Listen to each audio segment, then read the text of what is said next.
Chwet, we gardena in gerdagum theot kunninga thrymja frunon, huda edelingas ellen fremedon, oft skilskjeving skjederna straktum monagum medom, meldossetla oftea, eggs och deorlas. Sedan erest vart färseft funden, ädes frovre bad, weox under volknum worth mindum thach, och för det med hultstara umpsit tendra, aver hrundrare hyranskjolde gombangildan. Thet was gott köning, them evera was efter kenned jong in gerdum, thone godes helde folket av frovre, fyren serfionjert, se hierdrugon aldorlase.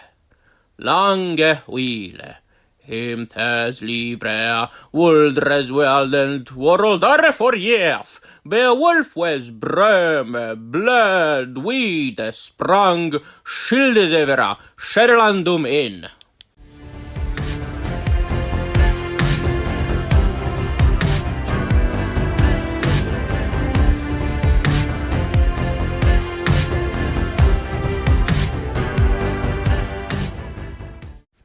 Wes, hi everybody and welcome to another video. My dear friends, I have received some requests to talk more about the latest book that came out in the Czech Republic and Slovakia and that was written by yours truly, European Law.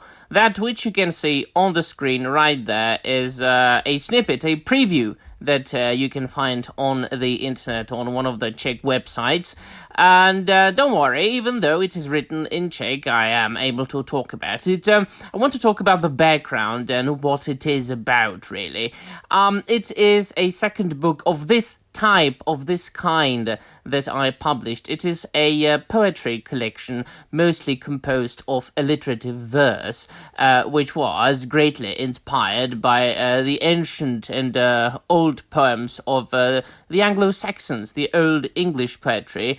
And as far as the subject matter goes, it is a satirical poetry collection parodying old European myths, legends, and fairy stories, verging from the Scandinavian Norse mythology to the Slavic and Celtic folklore. Now, in this way, it is a little bit more diverse than the first book the first book of this kind that I published, or that was published by a Czech publisher 2 years ago, which was called Odina, which is Ode to Odin.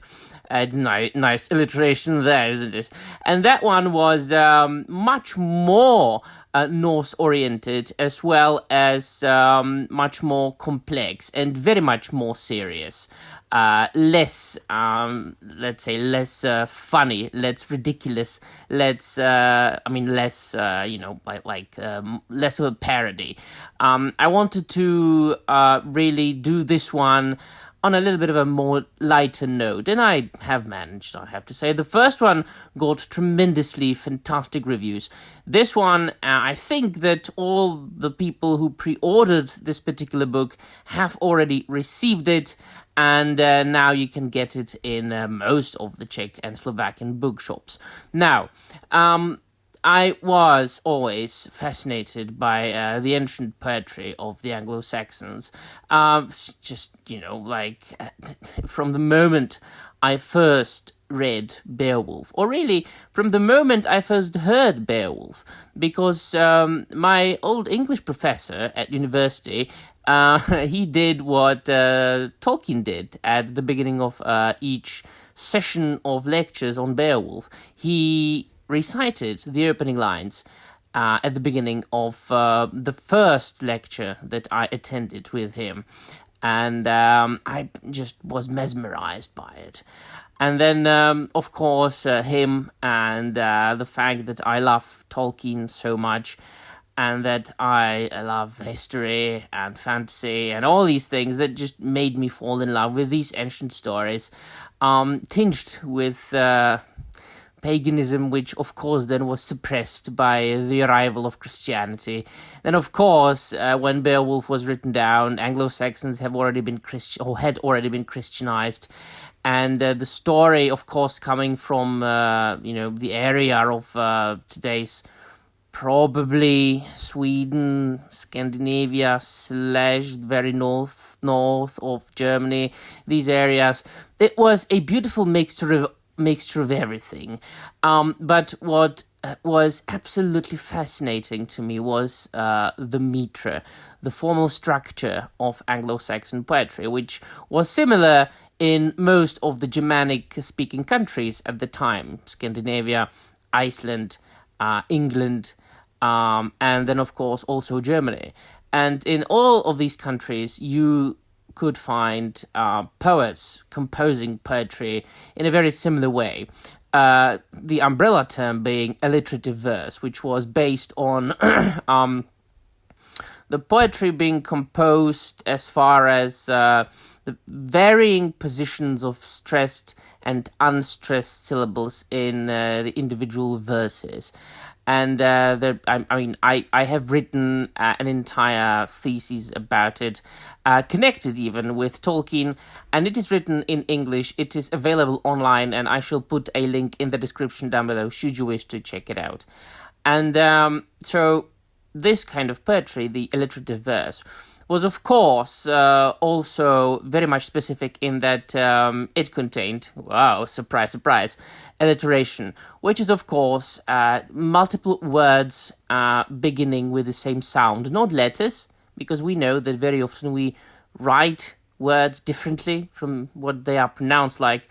And so the poetry of the old Anglo-Saxons, of course, was based on, well, the Germanic languages, and my own language, Czech, is a Slavic language, a little bit different in structure, basically everything. And so it's not as fitting for Slavic languages as it is for Germanic languages. Now then, of course, furthermore, we are talking about a difference of about 1,000 years. And so I said to myself, well, let's make it a challenge. I want to try my mind, and I want to try my hand at composing old-style, classic, alliterative poetry in modern Czech. Now, of course, you can't just do it. I mean, you can try, but I don't think that the result would be satisfying if you just decided to do it. Of course, years of studying needed to precede that. And I needed to learn the intricacies of all the types of alliterative poetry, as well as, the basics, at least, of Old English.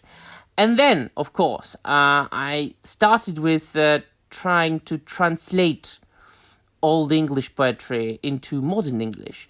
And then I tried to translate Old English poetry into modern Czech. And when I mastered all this, by the way, my master's thesis at university was about the use of alliterative poetry or the alliterative verse in poetry of the 20th century, which, surprisingly to some people, there was a lot of it. And Tolkien was the chief of the poets who used alliterative verse. Once again, surprise, surprise, right? And this is also touched very much upon in the essay or the thesis that I will link in the description down below. So don't worry, you will know all about it. So, after years of studying, after years of being fascinated by Old English poetry and the alliterative verse, translating from Old English into modern English and then Czech, I finally started writing my own poems.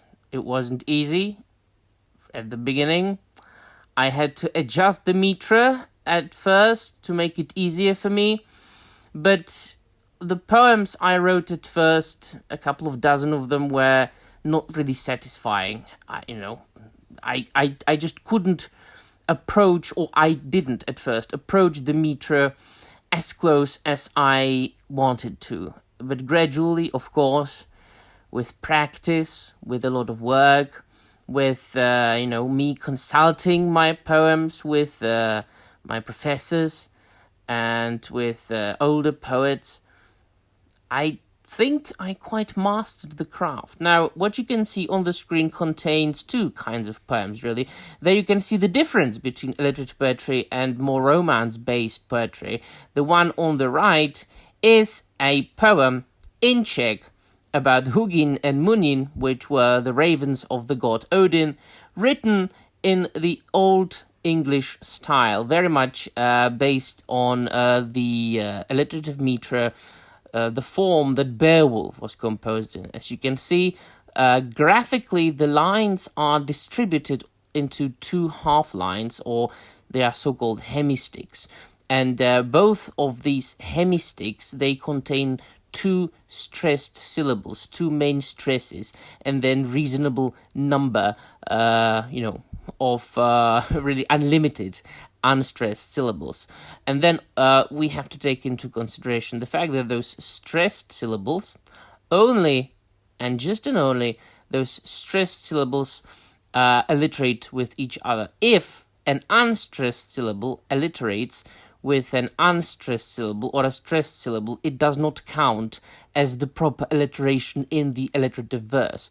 So as you can see, there you've got two stressed syllables, both beginning with a sound p, and one stressed syllable beginning with the sound p here. The rule was that at least two of these need to alliterate with one of this. But there were exceptions, and at times it varied. So for instance, you got, like, for example, all of these four stresses alliterating with each other, or just two of them alliterating with each other, so on and so forth.